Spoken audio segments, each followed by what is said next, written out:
Curtis Rand said it once, and 4 years later Tonya could still hear it. She had a folded table ticket in her fist. Sold out do not mean paid. I seen plenty sell out and go home empty. He said it at 6 in the morning on the gravel lot behind the old tobacco warehouse, sliding folding tables off a truck bed onto a handcart. Tonya Sistrunk had just told him about the Saturday before. Her table went bare at 10 minutes to 11. Every child's dress she carried in that morning had gone out at $18, and the last one sold off her forearm before she could get it down on the wood. 9 years of Saturdays in that lot, and that was the best one she ever had. She had driven home with the table folded in the trunk and the cash box light on the seat beside her. The ticket in her shirt pocket said Table 9 in his handwriting, and she kept it. Start this where the dresses start. A front room on the south side of Rocky Mount, North Carolina, a sewing machine on the dining table, and 2 yards of cotton going down under the shears on a Thursday afternoon. Thursday afternoon, west light coming through a thin curtain. The dining table was the cutting table and had been for 9 years. A box fan sat sideways in the window, blowing across her hands. 2 yards of cotton at $4.50 a yard, marked down. $9, laid out flat. Thread, a zipper, elastic, and 1 button off the card came to $2.50. She cut an Easter dress in the same order every time. Bodice, skirt, sleeves, sash. The shears went through the fold with a sound like tearing newspaper slow. The tape measure hung around her neck the whole while. Yellow cloth, soft as a hair ribbon. The numbers on it gone the color of weak tea. It was her mother's. She wet the end of the thread on her tongue, rolled it between her thumb and finger until it came to a point, and put it through the needle. Pedal down at 2, pedal up at 9:45, then across town, because the discount store put her on the floor at 11 at night. The store, the machine, and the table on Saturday. She called that 3 jobs, and said it the way you say your address. Beside the machine, she kept a spiral notebook with 1 column in it. Only what came in. 18, 18, 36 for the 2, not one last name on the page. The one in blue. The tall one. The mother of the twins. That afternoon, the bobbin ran out under a side seam and she never heard it. The top thread kept going. The seam looked perfect from where she sat, straight all the way to the hem. She took the piece by both ends and pulled, and it came open in her hands. Nothing underneath had been holding it. She wound another bobbin and started over. There are more of us than anybody ever counted. If you make things with your own hands and sell them out of your own front room, stay with this one to the end. Easter Saturday, and the sun was already white on the gravel by 9. Her spot was at the end of the row. The price card was taped to the front edge of the table with masking tape, gone over twice in marker so it read from a distance. $18. By 10:30, there were 4 dresses left. By 10 minutes to 11, there was bare wood, 1 corner of the tape lifting in the wind, and the cash box. A woman came up the row with a little girl by the hand, church shoes already on. She looked at the bare table, then at Tonya, and said she would try the next one. She went back toward the parking lot with the child walking backward. Tonya folded the legs in, carried the table to the car on her hip, and was whistling before she got the trunk open. Monday, she drove out to the fabric store for summer cloth. Batiste for the christening gowns, poplin and the yellow print with the little white flowers. Because the mother of the twins had asked for it. Under the white lights, she filled the cart the way she did every June. The register said $192.16. Tonya had $60 folded in the front of her wallet. That was the cloth money, all of it, out of the best season she ever had, after the light bill and the car tag and the groceries took their turn first. A bolt of that yellow print ran 15 yards, $67.50 a bolt. She had put 2 of them in the cart. She carried them back down the aisle herself. She stood them in the row where they belonged and pushed them in with her knuckle until they sat flush, so nobody coming by could tell they had been moved. $57.16. She paid that and went out to the car. 9 years on that table, and she had never once subtracted one thing from another. If somebody paid me for it, then I made money on it. Her mother did that same arithmetic, and her grandmother before her, and every dollar that ever came into her hand proved it right. That night she was on the floor at the discount store at 11 with the pallet jack. The summer orders were already written in the notebook at home, in her own handwriting, at $18 apiece. 6 in the morning at the warehouse lot, fog low enough that the headlights came through it in bars. Curtis Rand had the tailgate down and the handcart backed up under it. 71 years old, canvas jacket zipped to the chin, a stub of carpenter pencil behind his ear. He rented the tables. That was the whole of it. 30 years out there, and he had never sold one thing to one soul. He rolled 4 at a time down the row, stood them on end, and knocked the legs open with the flat of his hand, one side and then the other. Tonya got there early enough to walk the row with him. She was telling him about the Saturday before, while the cartwheel ground along in the gravel. Bare wood before 11, and the cash box light enough to swing. She said it twice, in case he had not caught it the first time. Curtis had the second leg braced against his boot. "Sold out do not mean paid," he said. "Seen plenty o' one sell out and go on home empty." He set it down at the leg, not at her. Then he squared the table into the row, took the pencil from behind his ear, and wrote 9 on a strip of paper for her spot, in a hand that never got easier to read. By 7:30 there were people 3 deep in front of her table. The sentence did not come back to her once all morning. It came back in the car, at the light on Raleigh Road, with the turn signal going. Cotton lint gets down in the back of your throat after an afternoon of cutting, and water does not move it. She had it on the porch steps and still had it coming through the door. The front room stayed dark, except for the lamp on the side table. The machine sat where it always sat. A dress was pinned out on the corner, one sleeve to set and a hem to turn. An hour and a quarter of work, and Thursday was Thursday. She never lifted the cover off of it. Still in her work clothes, she sat down in the chair beside the machine. The box fan turned in the window and came across her and went away. She took the tape from around her neck. She fed it through her closed fist, the whole length of it, from the brass tip to the soft, frayed end. Then she pulled it back through the other way. There was nothing on the table to measure. Nobody standing there with an arm out. The 10 o'clock freight went through the yard south of the house, and the sound came up through the floorboards into the chair. The kitchen clock kept on. She stayed in the chair after the train, with the loose end of the tape down on the rug. The lint was still in her throat when she stood up. 2 christening gowns for the first Sunday in July. A flower girl dress with a sash to match a photograph. The mother of the twins again, wanting that yellow print. She said yes to all of it at $18 and picked up Wednesday nights at the store to cover the cloth. Writing the July gowns in, the column ran off the bottom of the page for the first time, and she turned to a clean sheet rather than look at the full one. Saturday she loaded out before the sun. She laid the folded dresses across the back seat, ran her forearm down the stack to press it flat, and put the door to. Go home empty.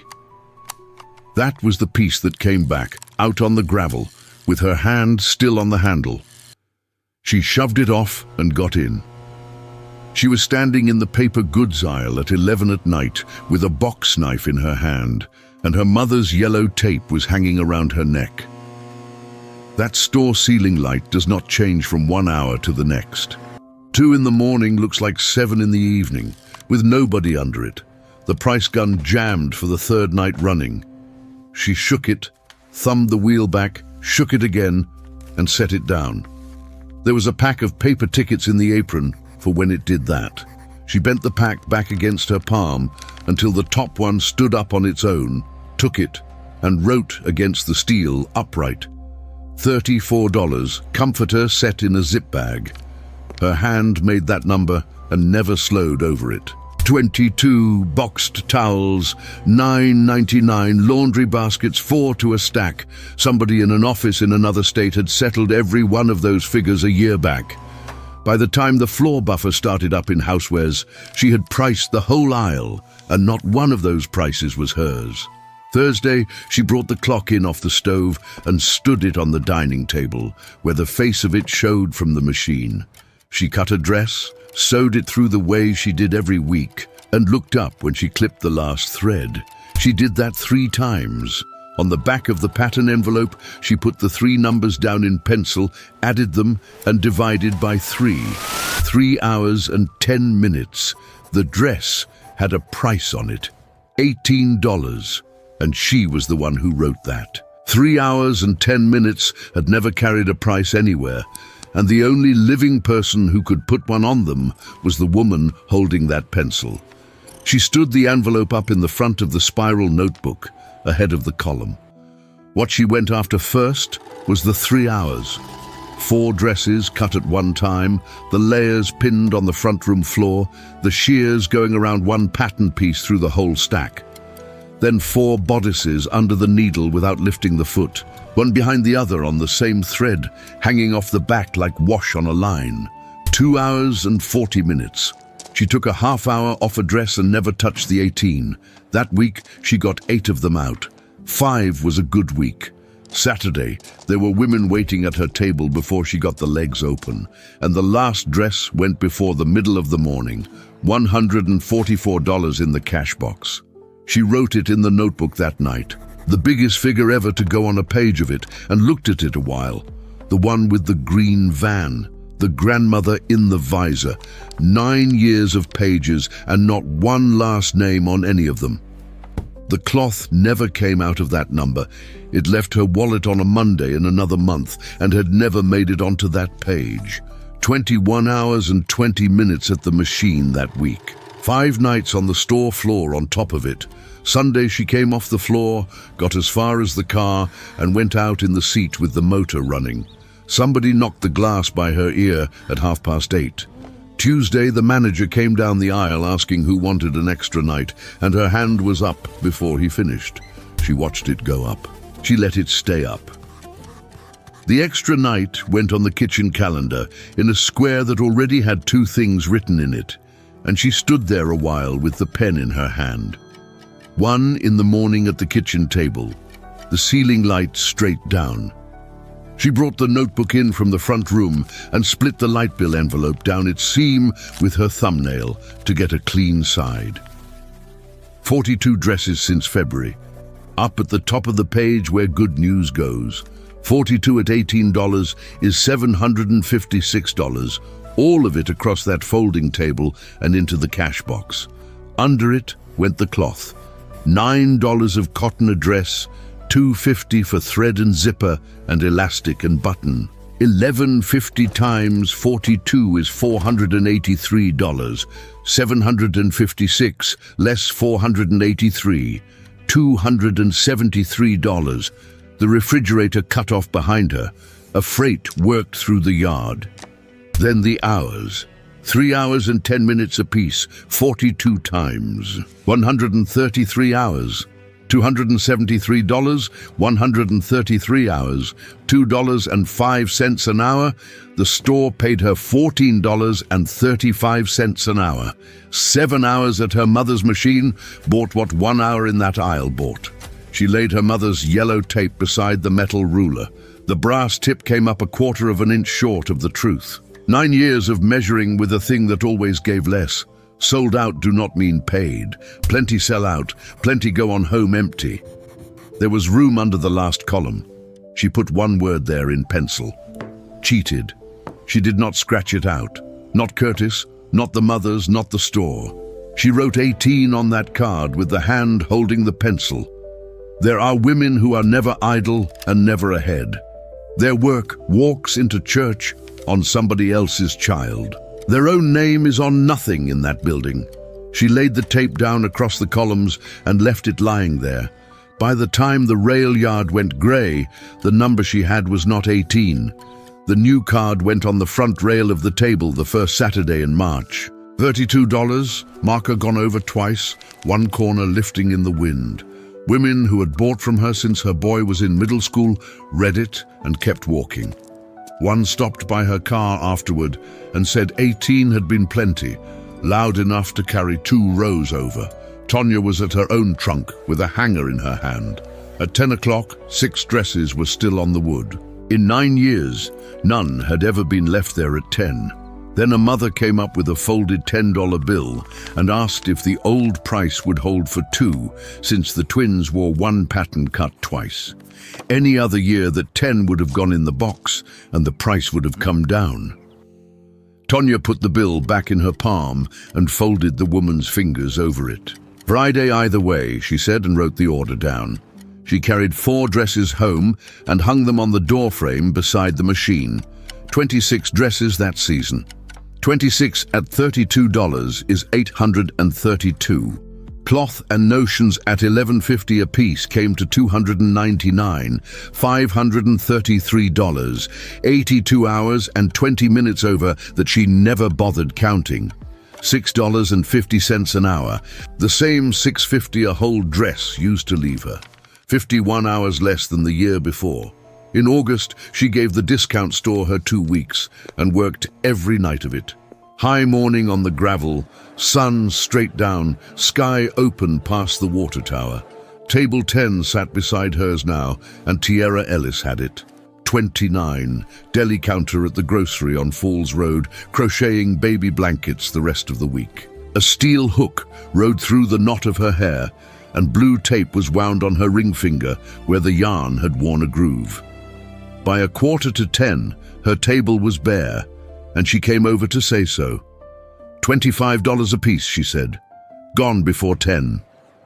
It was not the blankets. It was that sentence out of a young mouth on the same gravel. Tonya had stood right there saying it to a man with a carpenter pencil behind his ear, and it took 9 years of Saturdays and 1 light bill envelope to learn what she had been proud of. How long does one of them take you? Tonya asked. The girl started to answer and did not have the number. There were 2 tape measures in the trunk. Tonya took one out of the package, snapped it straight in the air, the way you shake out a sheet, and put it in her hand. Hold the tip against a metal ruler before you trust it, she told her. Some of them lie by 1/4 of an inch, the same way every time. Curtis was up at the trailer with his tickets, head turned, and a handcart was still grinding along in the gravel.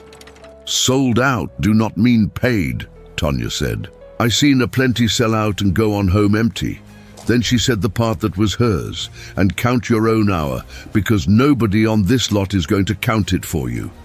Monday she bought the yellow print with the little white flowers, both bolts whole, $135, and carried them out on her shoulder.